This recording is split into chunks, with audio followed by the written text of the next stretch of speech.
Hello, welcome to KV globe. आज हम 28 जून 2022 का करंट अफेयर डिस्कस करेंगे। उससे पहले मैं आपको बता दूं कि 20 जून से लेकर 25 जून तक की पीडीएफ शेयर कर दी गई है हमारे टेलीग्राम चैनल पर KV globe study official. Telegram channel का लिंक नीचे डिस्क्रिप्शन में दिया हुआ है। जिन लोगों ने नहीं ज्वाइन किया है तो लिंक से ज्वाइन कर सकते हैं या डायरेक्ट सर्च करके भी ज्वाइन कर सकते हैं केवी ग्लोब स्टडी ऑफिशियल। और जिन लोगों ने ज्वाइन कर रखा है तो आप चेक कर लीजिए, पीडीएफ शेयर कर दी गई है। पीडीएफ का कोई चार्ज नहीं, इसलिए आप लोग ऑफिशियल चैनल ही ज्वाइन कीजिएगा। अब हम आज का करंट अफेयर स्टार्ट करने से पहले कल के जो एमसीक्यू किए थे कल की क्लास में, उनका एक बार जल्दी से रिवीजन कर लेते हैं। कल के क्वेश्चंस थे, कौन सा देश एशियाई साइकिलिंग चैंपियनशिप 2022 में 27 पदक के साथ शीर्ष स्थान पर रहा है? तो ये जापान रहा है। साइकिलिंग चैंपियनशिप 2022 में कितने पदक के साथ रहा है? तो 27 पदक के साथ रहा है। नेक्स्ट है, इकोनॉमिस्ट इंटेलिजेंस यूनिट के द ग्लोबल लिवेबिलिटी इंडेक्स 2022 के अनुसार कौन सा शहर रहने के लिहाज से दुनिया का सबसे अच्छा शहर है? तो रहने के लिहाज से दुनिया का सबसे अच्छा शहर माना गया है वियना। ये ऑस्ट्रिया की राजधानी है वियना, इसको माना गया है सबसे अच्छा शहर रहने के लिए। नेक्स्ट है, हाल ही में इजरायल और किस राज्य सरकार ने क्षमता निर्माण एवं एकीकृत जल संसाधन प्रबंधन में एक संयुक्त घोषणा पत्र पर हस्ताक्षर किए हैं? तो इजराइल के साथ ये हरियाणा सरकार ने हस्ताक्षर किए हैं संयुक्त घोषणा पत्र पर। क्षमता निर्माण एवं एकीकृत जल संसाधन प्रबंधन में है ये संयुक्त घोषणा पत्र, उसी में हस्ताक्षर किए हैं दोनों ने। नेक्स्ट है, किस भारतीय प्रौद्योगिकी संस्थान ने सेप्टिक टैंक को साफ करने के लिए एक रोबोट विकसित किया है? तो ये रोबोट विकसित किया है आईआईटी मद्रास ने सेप्टिक टैंक को साफ करने के लिए।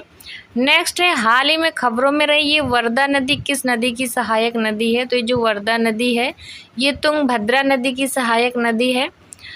फीफा अंडर 17 महिला विश्व कप का आयोजन किस देश में किया जाएगा? तो ये जो फीफा अंडर 17 महिला विश्व कप का आयोजन है ये भारत में किया जाएगा इस बार।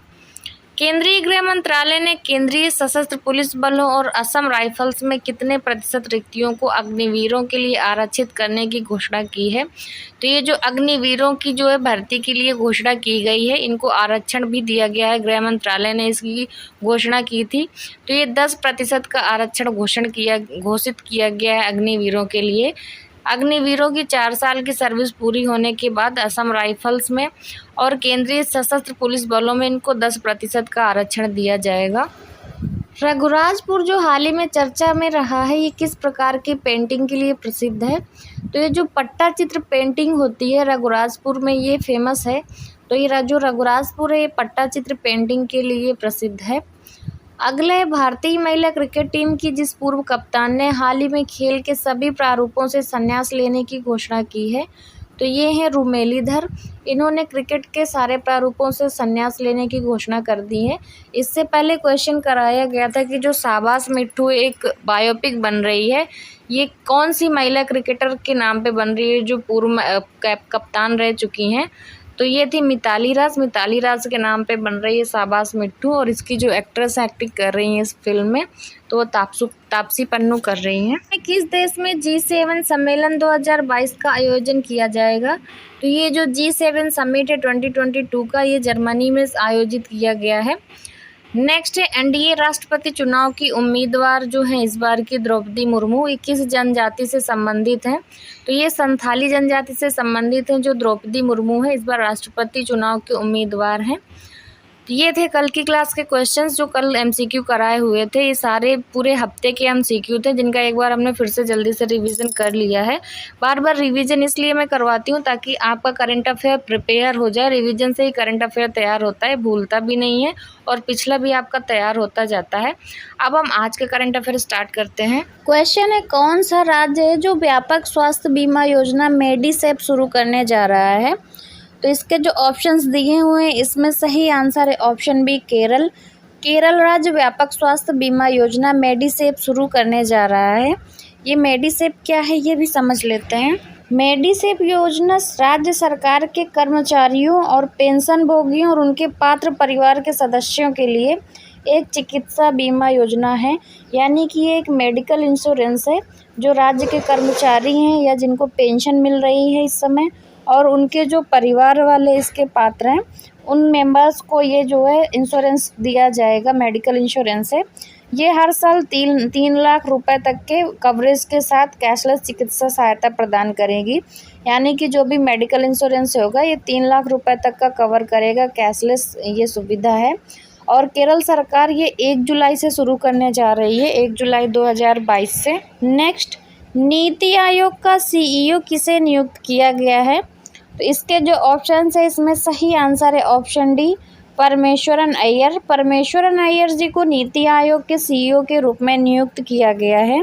परमेश्वरन अय्यर पूर्व पेयजल एवं जल स्वच्छता सचिव हैं। ये पहले पेयजल एवं जल स्वच्छता सचिव रहे हैं। इनको जो नियुक्त किया गया है 2 वर्ष के लिए नीति आयोग का नया मुख्य कार्यकारी यानी कि CEO नियुक्त किया गया है 2 साल के लिए। पहले जो थे वो अमिताभ कांत थे CEO, अब उनकी जगह पर परमेश्वरन अय्यर जी नियुक्त किए गए हैं। परमेश्वरन अय्यर ने 2009 में अपनी इच्छा से सिविल सर्विस से सेवानिवृत्ति ले ली थी। उस वर्ष विश्व बैंक में जल संसाधन प्रबंधक बने थे ये, और 2016 में पेयजल और स्वच्छता मंत्रालय के सचिव के रूप में शामिल हुए, और अब इनको नीति आयोग के CEO नियुक्त किए गए हैं। अब ये नीति आयोग की स्थापना कब हुई थी ये भी समझ लीजिए। नीति आयोग की स्थापना 1 जनवरी 2015 को हुई थी। नीति आयोग पहले योजना आयोग के नाम से था। 15 मार्च 1950 से 2015 से 1 जनवरी से ये नीति आयोग के नाम से हो गया है। नीति आयोग का जो मुख्यालय ये नई दिल्ली में है। नीति आयोग के अध्यक्ष PM नरेंद्र मोदी जी हैं, और इनके जो उपाध्यक्ष हैं नीति आयोग के इसके तो सुमन के बेरी हैं। नीति आयोग वाणिज्य और उद्योग मंत्रालय के अंतर्गत आता है।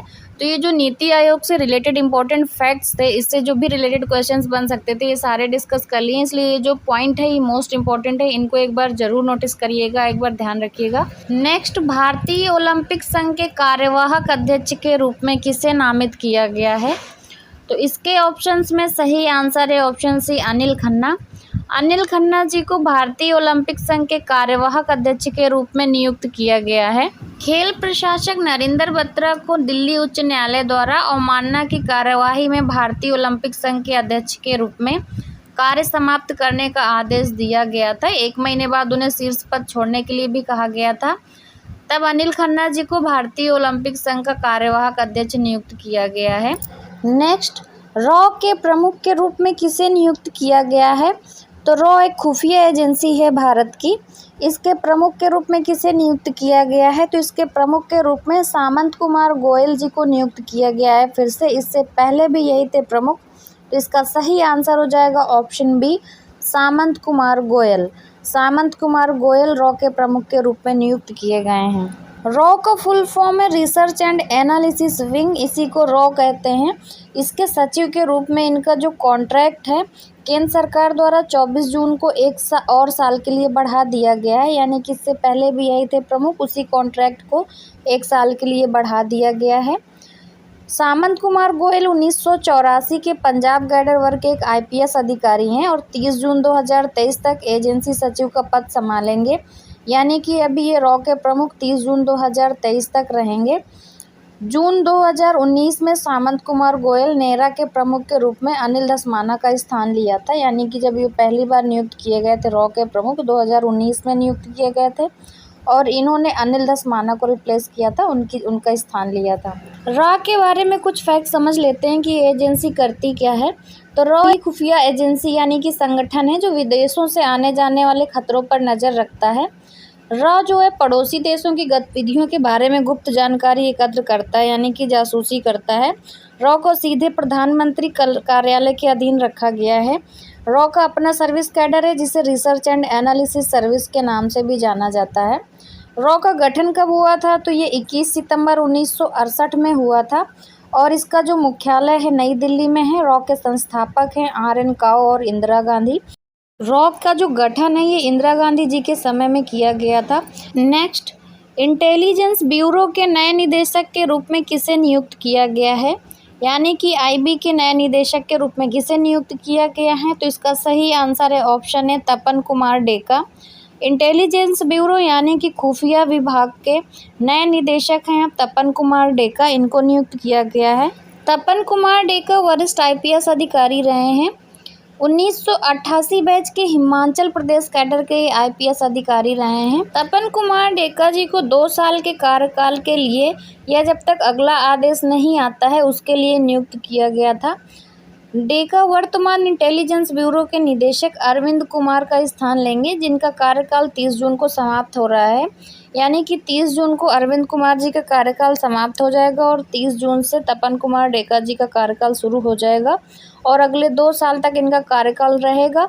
इसके अलावा जब तक अगला आदेश नहीं हो जाता, अगली नियुक्ति नहीं हो जाती, तब तक इनका कार्यकाल चलता रहेगा। तपन कुमार डेका ने जम्मू कश्मीर में आतंकवाद, खासकर घाटी में लक्षित हत्याओं जैसे महत्वपूर्ण मामलों को संभाल चुके हैं कि पिछले साल वो विंग में विशेष निदेशक के रूप में जब पदोन्नत किए गए थे, तब इंटेलिजेंस ब्यूरो में अतिरिक्त निदेशक थे।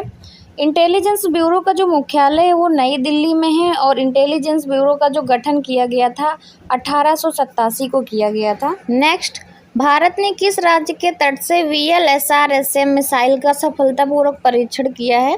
तो इसके ऑप्शंस में जो राज्य दिए हुए हैं, इसका सही आंसर है ऑप्शन सी, ओडिशा। भारत ने ओडिशा के तट से VLSRSM मिसाइल का सफलतापूर्वक परीक्षण किया है। ये VLSRSM क्या है ये भी देख लेते हैं। इस मिसाइल का पूरा नाम है vertical launch short range surface to air missile. इसको शॉर्ट में VLSRSM बोला जा रहा है। इसका सफलतापूर्वक परीक्षण किया गया है ओडिशा राज्य के चांदीपुर के तट से।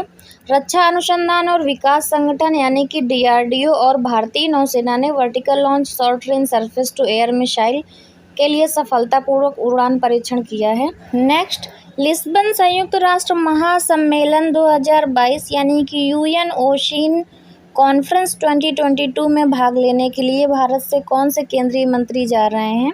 तो इसका सही आंसर है option B, doctor Jitendra Singh.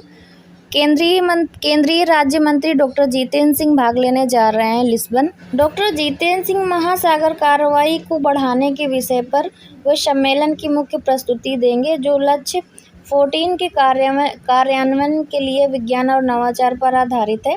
इस सम्मेलन में 130 से अधिक देशों के प्रतिभागी शामिल होंगे। नेक्स्ट, किस राज्य या केंद्र शासित प्रदेश ने मो बस सेवा शुरू की है, जिसे हाल ही में संयुक्त राष्ट्र के लोक सेवा पुरस्कार से सम्मानित किया गया है? तो ये ओडिशा राज्य ने शुरू की है मो बस सेवा। इसका सही आंसर हो जाएगा ऑप्शन डी, ओडिशा। ये मो बस सेवा है क्या? मो बस सेवा स्मार्ट प्रौद्योगिकियों को बढ़ावा देने के लिए और महिला सवारों के लिए सुरक्षित परिवहन को बढ़ावा देने के लिए नवंबर 2018 में शुरू की गई थी। ये ओडिशा के राजधानी क्षेत्र और शहरी परिवहन प्राधिकरण ने शुरू की थी। इसे हाल ही में 2022 के लिए संयुक्त राष्ट्र के लोक सेवा पुरस्कार से भी सम्मानित किया गया है। अगर आप लोग किसी एग्जाम के लिए करंट अफेयर ये प्रिपेयर कर रहे हैं तो अपने साथ में और भी जो लोग प्रिपेयर कर रहे हैं उनको ये क्वेश्चन शेयर करिए। जो भी वीडियोस या PDF के थ्रू जब वो लोग भी पढ़ लें तो आपस में इसका डिस्कशन ज़रूर करिए, जिससे आपका करंट अफेयर का रिवीजन भी हो जाएगा और बेहतर तरीके से आप इसको कवर भी कर पाएंगे। ये थे आज की क्लास के क्वेश्चन, जिनका हमने डिटेल में डिस्कशन कर लिया है। अब हम कल का क्वेश्चन देख लेते हैं, जो कि आप लोगों से पूछा गया था। क्वेश्चन था, केंद्र सरकार द्वारा कब से सिंगल यूज प्लास्टिक पर पूरी तरह से प्रतिबंध लगा दिया जाएगा? तो इसके 4 ऑप्शंस दिए हुए थे। इसका सही आंसर है ऑप्शन ए, 1 जुलाई 2022 यानी कि 1 जुलाई 2022 से केंद्र सरकार द्वारा सिंगल यूज प्लास्टिक पर पूरी तरह से प्रतिबंध लगा दिया जाएगा। और इस क्वेश्चन का सबने सही आंसर दिया है, उनके नाम है AB bikers, G aspirants reason, Ranjan Kumar Das, Radhika Meena, Abhishek Paswan, Rajeshwari Sahu, Manish Kumar, stylish star, Anwar Sameer, Harish, Indu Kumari, PT joker, Bittu Tyagi, Sanjay Singh, Jyoti Yadav, Shobhit Kumar, Dinesh, Shiva Singh, Preeti Diwakar, Jyoti Sharma, Shivam Shukla, Kajal Singh, Harsh, Vinod, Harish, Rajput Himanshu, Anil Rahi, Uma Meena, Akbar Ali Khan, yes you can, Deepak Sabar, Mukesh Meena, Anjali वेदी, इन सब लोगों ने आज के क्वेश्चन का एकदम सही आंसर दिया है। आज सारे लोगों ने क्वेश्चन का आंसर बिल्कुल सही दिया है। अब आज का क्वेश्चन देख लेते हैं। क्वेश्चन है, विश्व का सर्वश्रेष्ठ हवाई अड्डा 2022 का किसे घोषित किया गया है? तो इसके 4 ऑप्शंस दिए हुए हैं। इसका सही आंसर आप लोग कमेंट बॉक्स में कमेंट करके दे दीजिएगा। और अगर कोई भी सजेशंस हैं आपके क्लास से रिलेटेड तो प्लीज़ कमेंट करके बता दिया करिए। वीडियो अच्छा लगा तो वीडियो को लाइक शेयर ज़रूर करिए और चैनल पर जो लोग पहली बार आए हैं तो चैनल को सब्सक्राइब करके बेल आइकन ज़रूर दबा दीजिएगा, जिससे आगे आने वाले वीडियोस आपको मिलते रहेंगे। And thanks for watching.